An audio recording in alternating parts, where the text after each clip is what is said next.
Welcome to Stuff You Missed in History Class, a production of iHeartRadio.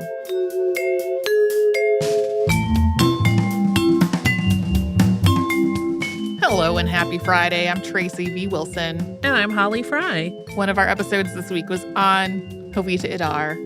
Yes. I have a couple of things that I noted that I originally was trying to work into the episode, and there was just not a great place to put them. They're not specifically about her. They are about people that she was connected to in her life. One of them was Leonor Villegas de Magnon, who was the person who founded La Cruz Blanca, who went on that trek across the river to get into Mexico, pretending to hold a gun on the driver when it was really a whiskey bottle. So her memoir is called La Rebelde, or The Rebel. And I had just sort of assumed that this was a nickname that she was given because of her sort of spirit and personality and a lot of work that she was doing during these years, doing social activism and, founding a counterpart to the Red Cross to work during the Mexican. No, it was the nickname that she got as a newborn, according to her memoir. So this turned out to be a very fitting nickname for her. But the story that she told in her memoir was that when she was born in Nuevo Laredo in 1876, soldiers had come to their home looking for rebels, and she had just been born. And her father opened the door to the room where, her mother had just given birth to her and was like, here's the only rebel I'm hiding in this house. And, it's a tiny screaming baby. I liked that story a lot. The other is that we kind of mentioned that the whole Idar family was really politically active and aware and doing stuff. We talked about her brother Eduardo being one of the founders of LULAC. Another is her brother Clemente. And Clemente did a lot of work as an activist and also as a labor organizer. And he was the first Mexican-American organizer to be hired by the American Federation of Labor. I feel like we have talked about people being labor organizers a lot on the show. I don't know if we've ever defined what that is, and I don't know if I fully understood what that is until being in a union. The organizers are the people who are talking to everybody, trying to get people on board with joining a union, forming a union, working toward the goals that the union is collectively trying to achieve. It is a really hard job. And so one of the things that was going on at the time is that people thought that the American Federation of Labor was being biased toward Mexican workers. There weren't any people who could speak directly to the needs of Mexican and Mexican-American workers or necessarily even spoke the same language. So there was a labor organization for Mexicans called La Confederación Regional Obrera Mexicana. And that organization had basically accused the AFL of bias. And then after that, Clemente Idar was hired to work for them as a labor organizer. Reportedly, much later in his life, President Franklin Roosevelt asked Clemente Idar to serve as the Secretary of Labor, but he had to say no because he was having trouble with his health. He had developed diabetes as well, and he died in 1934. And that's one of those things where I don't know if there's official documentation of this offer being made, but it was definitely something that was talked about within the family. Such a busy group. Very, very busy. Whenever we talk about a situation like this where it's a family and they're all very involved in activism, I can't help but in my head wonder what their dinners are like.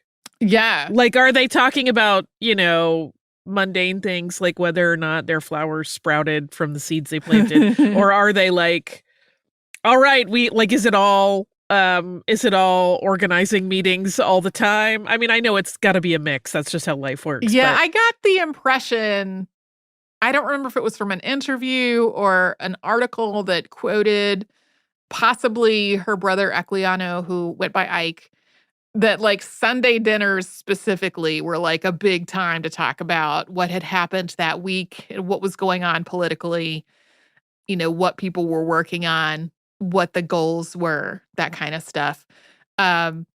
But yeah, you do kind of wonder. It does feel like so much of the family was like devoted to working for equal rights for Mexicans and Mexican Americans. Like you do was that like every moment of family life? That part I don't really know. Yeah.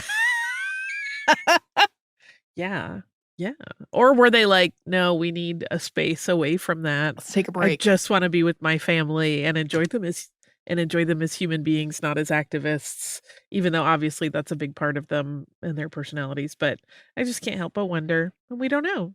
Yeah. Maybe someone will write a play about it and they will give us examples of possibilities. Yeah. There is someone I have forgotten the name of the person. There is someone who I believe is working on a biography of her and has talked about like it's challenging because so much documentation just isn't there. And at this point, like there may be nieces and nephews still living, but like none of her siblings are still living anymore, I don't think.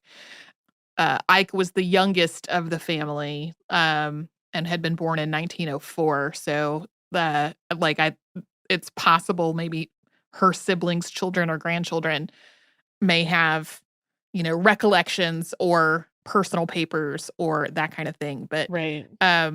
it's just really challenging. It's just sort of, I've had multiple episodes in a row that have turned out to be challenging from a just availability of research kind of situation, because this is followed not directly on the heels of Dominica Guillaume and the whole art scandal that also had a lot of like, maybe this information is in French in France somewhere, but I'm not sure. That has suddenly reminded me that we got a couple of people asking on Facebook whether Dominica Guillaume's son got half of her money when she died. I did not put that into the episode because there was really only one source that said anything about that. That one source didn't say how much it was, but did say that he got some kind of inheritance. And also that he was of the belief that he was actually the biological child of her husband. He did apparently have some kind of family resemblance. I'm not sure if he is still living. He was as of like 10 or 12 years ago. But yeah, it does seem like he inherited something. How much it was, I am not clear on. So anyway, it's a digression onto a totally different episode. It's okay. It's just house cleaning. Yeah. Yeah.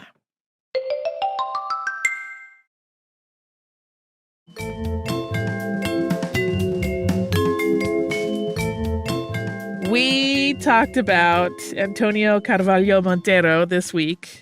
It might be more appropriate to say we struggled through talking about it. Right? I apologize. It was my selection because it's such a cool space and we don't talk about Portuguese things very often, as is evidenced. The reason is that we are not great at pronouncing Portuguese things. It's a very, very hard language, for me anyway. I think this is probably the case with you also. I often feel sort of caught between knowing that our listeners would like to hear about history from a lot of different places and times, and the things that make languages that we're not familiar with or periods and places of history that we're not familiar with like a lot more difficult in the same finite amount of time that we have to work on other episodes. So when it comes to something like trying to say words in Portuguese, which is not a language either of us are proficient in any way, having this sort of internal struggle of the Portuguese episode versus being able to say it in a way that's not upsetting to people. Right. It's always super tricky. And it's like, people always go, well, you could just ask me. And it's like, well, one, that's not that easy. Two, sometimes, I mean, I've been writing a lot of stuff while I'm traveling, so it's not like I can just reach out to folks. And the other thing is, right, like we're never, ever going to have the same ability to like see through some of the things like propaganda and find the nuance Sure. in a story of a culture that we are Yeah. that distanced from. That's one of the big tricky parts for me. Yeah. Also, in terms of pronunciations in particular, we can have a pronunciation by a native speaker of a language that we just can't form our mouths around, or, as was the case recording this one, just won't stick in our head. Yeah. Like, every single time there was one particular thing I needed to say, I had to ask you every time, like, how do you say this? So, Casey Pegram is typically the person who does the editing of our show. So Casey will hopefully have made it sound like, I don't say hopefully as though I have doubts. I know that Casey will make it sound like we knew what we were doing. Like we're much more clueful than we actually are. But that we did for sure create a recording that's a lot more work for him to edit on today's episode, as we struggled to do our best with how to say words. Yeah. And then it sort of bled into words in English that then we also couldn't say because we were struggling. Yeah, it does tend to all fall apart. When you have one difficult part of it, the rest gets real messy too, because your brain gets frazzled. Yeah. Having said all that, I have so many thoughts about this whole thing. Oh, hooray. One is just a fun detail that I read in an account of his death, and I wasn't able to verify it anywhere else. Mm-hmm. But it's great, which is that he is said to have, when he died, been wearing multiple necklaces or medallions. Mm-hmm. And one of them had one of his favorite sayings. And this saying is so good, I almost want a tattoo, even though I don't tend to get wordy tattoos, which is, I slither, but I do not stray. Ooh. And I'm like, I am in love with you. That's just a fun little thing. The other thing that I wanted to talk about a lot is the design of his palace and areas of his grounds and how it's been interpreted as having Knights Templar associations, some mystical associations. Once the U.S. got a hold of news of it, it was all like, it's haunted house, because we can't deal with the concept of Gothic as an architectural style without assuming there's a vampire somewhere in there. But the thing is, like, especially as I was looking at the UNESCO World Heritage entry on the cultural landscape of Sintra, a lot of the houses in that area have similar, like, we make nods to Egyptian history, to, you know, other epic poems. The Lusiads is not an uncommon thing to be referenced because it is considered like the literature of Portugal for many people. Apparently, Carvalho Monteiro was kind of obsessed with it. He memorized it and could say it without prompting. He could do the whole thing if asked from a very young age. And then there's this part of me that's like, I have my own perspective on it, because look, I have what most people would affectionately call a kooky house.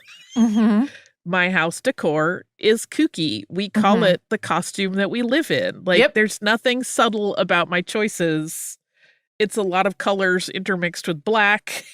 Like, it's a lot of Star Wars. It's not a grown-up person's house, right? When I go into a home that's really like tastefully decorated, I feel very uncomfortable because I feel like somebody's parents are going to bust in and be like, why is that Holly girl in here? Like, I want a more playful house. It makes me feel more comfortable. And so we have none of the grown-up stuff and all of the kooky stuff. And so there is just part of me that's like, we have attributed over the years all of this meaning and all of these things that we think he might have been doing, when really, for all we know, maybe he was just really into the history of the Knights Templars. In the same way, I have a Star Wars cantina in my house. He had a Knights Templar underground well. Like, I know there's part of me that's like, this could just be a serious fanboy expression of someone with millions of dollars. Sure. And I don't ever see that considered. Yeah. And I will say, from a tourism point of view, it's probably not a popular way to look at it because more people are going to come if they think it's mystical in any way. Yeah. Yeah, those are my thinks on his beautiful palace, which his family may not have loved, but I adore it. I love it. I feel like he's not the first person recently who has come up with, and then they inherited the estate, which they didn't like. Mm-hmm. I can't remember who the most recent one was, but it was similarly like, here's this giant thing. They were like, no, I don't want to live here. No, thank you. There was one reference to it that called it a philosophical mansion. Okay. And a scenic territory of mythical character, which is a great turn of phrase. But I was like, or maybe he just liked art. He was just into it. He was like, more curlicues, please. I don't know. Now I will tell you, as I often do, Holly's stupid moment of the week. Okay. So I was looking at lots of pictures of the estate because I could look at them all day long. They're so beautiful. And there was one particular picture of a grotto. I will also preface this story by saying, look, my eyesight has gotten noticeably worse in the last couple of years. Mm-hmm. My eyes are aging. So I was looking at this photograph and it was a grotto. And it had what looked like along the bottom of it, like installations of lights, the way like we've seen it, Versailles, a lot of those fountains have like little lighting features around it and stuff. Mm-hmm. And I started to go down this little rabbit hole of like, oh, at what point did like electricals get run to these grottos? Because we know they weren't happening like in the caves downstairs of the inverted tower until it got renovated in the 90s. Like at what point? And then I was looking really hard at the picture and I realized those aren't lights. They're ducks. They're just all ducks, but they're all turned like away at an angle that like neither their tail feathers nor their head shape. They kind of just looked like rounded little, like those clamshell style lighting fixtures. Oh, wow. And then I was like, I am queen of the ding-dongs in this moment. As I'm like madly doing internet searches for like Regalaira grotto illumination. Like I'm trying none, and I was like, why am I getting no search results? Because there's nothing to search for. It's ducks. Right. Quack. I love it. That's my ding-dongery of the week. As well as I hope people build the kooky spaces that they want to live in. Yeah. I definitely have that ideology. People have asked us from the beginning of when we bought the house we're in, and we started immediately painting it in a variety of, some people would say, crazy ways. You always get the same question of like, but what about resale value? And I'm like, I'm buying this house to live in it, not to sell it. Mm-hmm. And I also just think like making a space your own is vitally important to your mental health. Mm-hmm. Those are my thoughts on the matter. And I think maybe that was what he was doing here. It's unfortunate that he only got to live there for like a decade before he passed, but I hope he had the most fun and enjoyed every corner of his massive estate. Yeah. I hope. Yeah. I hope you enjoy every corner of the space that you live in and that you're able to make it yours. I know if you rent, there are some problems there. I lived with that for many years. But in any case, I hope wherever you live, it feels safe and like a haven and is a place that renews and reinvigorates your spirit and brings you joy. We will be right back here tomorrow with a classic episode, and then on Monday we'll have something brand new.